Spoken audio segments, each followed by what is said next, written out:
我找到最适合手图上色的模型了。宫崎骏动画里边这些角色都是手绘风格，这个模型光固化 3D 打印出来以后，手图上色效果刚刚好。Hello， 各位，我是焦爱玩。近期我们工作室手图上色了不少模型，那今天呢就来整理和分享一下手图上色的基础流程。准备手图上色或者改娃的朋友，可以先点赞收藏，有空试试。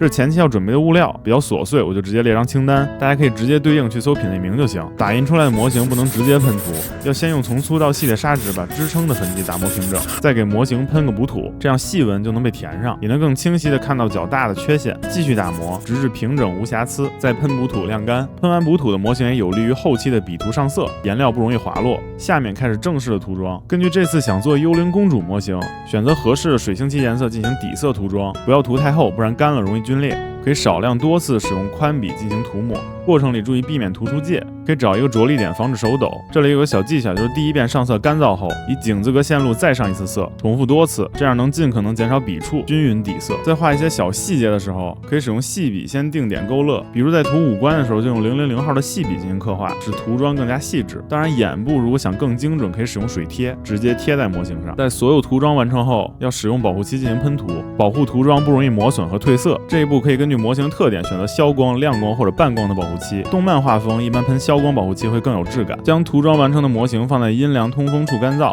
避免阳光直射，等待保护漆完全干燥和固化。最后使用502或者是模型专用的胶水，将涂好的零件粘在一起，再进行整体的检查。如果发现局部问题，可以使用打磨板轻轻打磨，再进行补涂，重复以上流程，一个独一无二的手图模型就做好了。